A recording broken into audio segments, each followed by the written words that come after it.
Curious Vedanth and welcome to my podcast. Today, my guest is Varun Deshpande, Managing Director of the Good Food Institute, India, also known as GFI. GFI is a non-profit institute that is dedicated to create a food system that is affordable, delicious, and good for our bodies and the planet. Hi Varun, welcome to my show. Hi Vedant, thank you for having me on your show. You're welcome. So Varun, I'm curious to know, what does GFI do? Thank you for the question, Vedant. So, GFI is focused on helping to build a food system, as you said, which is better for the planet and for humans and for animals. The reason why we want to do this is because farming of animals on a very, very large scale, so in large numbers, results in all sorts of bad effects on the planet. So things that you might have read about and seen about, like climate change, like diseases, like a lot of different issues that arise when it comes to being able to feed the world, they're caused by the large scale farming of animals, which is also called factory farming. So if you imagine millions upon millions or billions of chickens and cows and pigs and fish that are raised and slaughtered, that is killed, or even just caught wild in the seas, this is a kind of thing that's causing a huge problem for the planet. So what GFI does is very simple. We accept that people still want to eat meat, eggs, and dairy.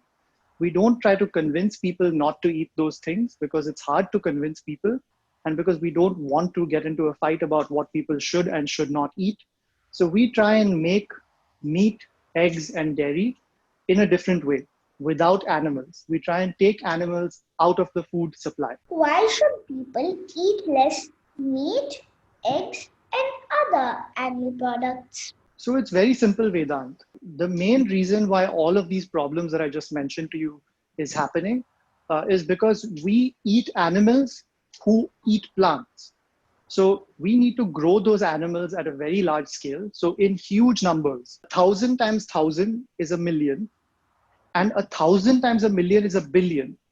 Okay. And the world eats something like 70 billion. So 70,000 thousands of animals every year. That's a lot of animals that we have to feed and grow and keep healthy and then kill ultimately so that we can eat them for meat. Now, in order to do that, because we have to do that, we have to raise all those animals, feed them a lot of different things. And that causes a lot of pressure on the planet. 70 billion animals per year is a lot of animals. Yeah, that's right. And that number, 70 billion, Vedant, it doesn't even include fish. So fish is even more than that. All I'm talking about now is land animals. Fish is something like 1 to 3 trillion, okay? And a trillion is 1,000 times a billion. So we're talking about 1 to 3,000 times 1,000 times 1,000 times 1,000 fish are eaten every year, which is just a huge amount of animals that are being raised and slaughtered or caught in the wild, and it's having really bad effects on the planet. This is why people should consider eating different things aside from meat, eggs, and dairy.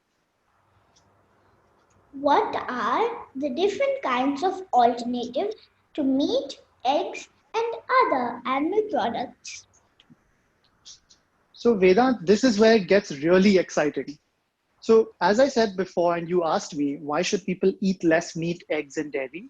What we are trying to do at the Good Food Institute and what the people who work as our partners are trying to do is take that choice and make it something that's very easy by giving people alternatives that taste the same or better than meat, eggs, and dairy and cost the same or less, which makes it really easy. So to answer your question about what are these alternatives, they are of different types. One in particular is called plant-based foods. So these are foods that taste, smell, cook, look the same as meat, egg, or dairy, but they are not made by raising and slaughtering animals. They are made from plants or from crop ingredients. So we use science and technology to create these foods that taste the same or better as, for example, a beef burger and cost the same or less. And that's the goal. So when someone is eating that plant-based burger, they feel that it's exactly the same. So it feels like a simple switch and not a sacrifice. That's what we want to provide. Another type of product, another type of food that falls into these alternatives is called cultivated meat. So if you take an animal, when an animal starts out as life, it starts out as just one cell, right? You know what cells are, right, Vedant? Yeah. So when all living things start out as life, they start out as a cell, and then they grow from that cell into this big thing. Just like you are now 7 years old, you've grown from a cell all the way to the size that you are now. Congratulations, Vedant. So Thank every animal also starts like that. So what we are proposing to do with cultivated meat is, instead of growing the animal, okay, and having the chicken grow with all its feet and its feathers and its beak and all the things we don't actually eat, we only eat the chicken breast, or we only eat the meat from the chicken. Why don't we just grow the cell so that it only becomes a chicken breast, instead of a living, breathing chicken, which is so, it takes so much time and so much effort to grow that full chicken?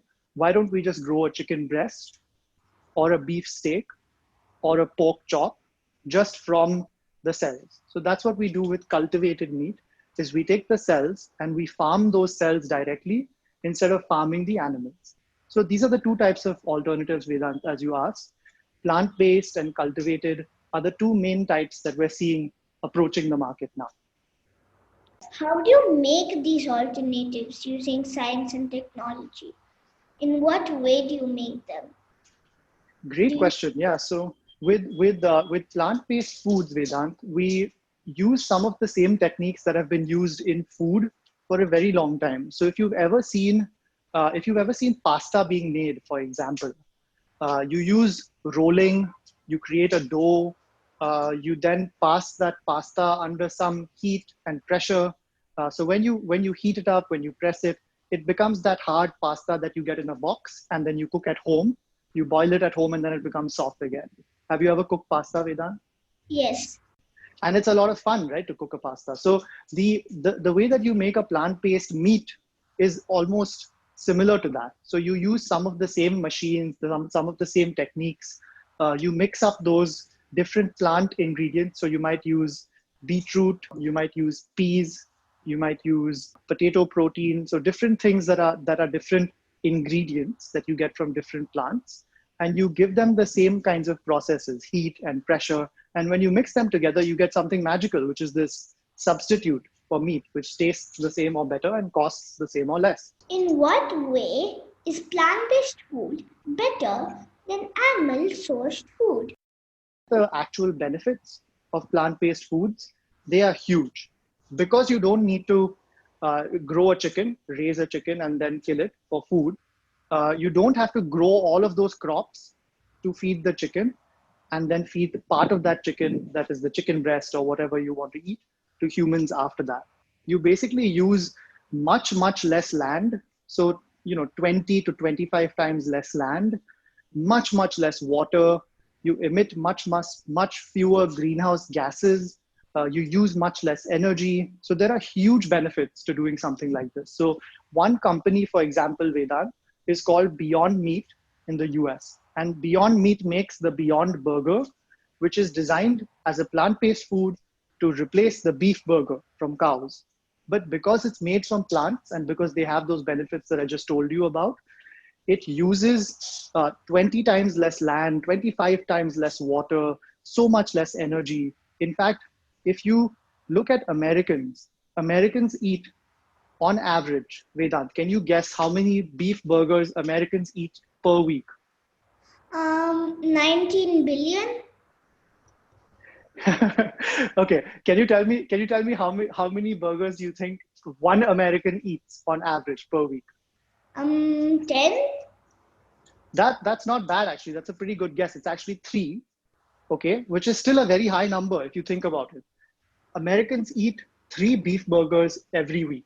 And because of everything I told you earlier, it has a lot of bad effects on the planet, because you have to grow those cows and you get all those greenhouse gas emissions, you get all this climate change. It doesn't make sense. So the benefit of plant-based food, as you mentioned earlier, is if you just take the Beyond Burger, the company that I just told you about, and you just say to an American, hey, you're eating 3 burgers a week, 3 beef burgers a week. I'm giving you something that's made from plants, but tastes the same. Can you just replace one of those 3 beef burgers every week? And let's say they all agree to do it. If they all agree to switch out just one of the 3 beef burgers they eat every week, it will be equal to taking 12 million cars off the road in terms of how much energy and greenhouse gas emissions you use. 12 million. That's how much impact you can have by making a simple switch in your diet towards plant-based foods. Wow. When you said the company Beyond Meat, I know that company. And I also know one more called Impossible Foods. Yeah, and they're also doing great work, and they both make burgers, but they're also coming out with different products. It's very exciting. Yeah, even I think it's great. I have eaten Ben and Jerry's cookie dough and berry blast vegan ice creams, but when I went to the Ben and Jerry's factory in Vermont, I saw 2 huge containers of cow milk. Why are they there when they make vegan ice creams? Oh, this is a great question, Vedant. I'll tell you why. Because this change that we are seeing right now in the food system is going to take time. It's going to take time, and it's going to take a lot of investment of money from companies and from investors, and it's going to take talent. So, Vedant, as you grow older, when you and children like you are thinking about these questions, and when you apply your mind and your talent to these questions, and when you study things like food science or biochemistry or biomedical engineering and all of these things that can be applied to make delicious, nutritious, plant-based and cultivated foods, that's when we are going to see this change happen faster and faster. So consumers want it. People are saying that they want to eat more and more plant-based foods. They're saying that they want to eat less animal meat because of all the bad things I mentioned to you earlier. And so companies know that they have to start providing more of these things, but we need much more talent, much more investment, and much more attention going into this area. In the Ben and Jerry's factory, there was a flavor graveyard. If all the ice creams became vegan, then guess what? All of the milk ice creams would go into the flavor graveyard. That's funny. So, Good Food Institute is trying to make everything the same. Like when you eat a plant based beef burger and you put it on the barbecue, it cooks the same. Yes, because then you don't have to convince everyone. You can basically give them a product and say, look, you don't have to change your life. You can have a huge impact on the planet for positive just by making a simple switch. You don't have to change anything. You don't have to oppose anything. It's going to be very easy to get people to do this, Vedant, rather than to convince them. I love the vegan cookies and brownies from Veggie Grill in the US, but Hmm. I don't find such great ones in India or Singapore. What can we do to get such cookies and brownies everywhere in the world? That's a wonderful question.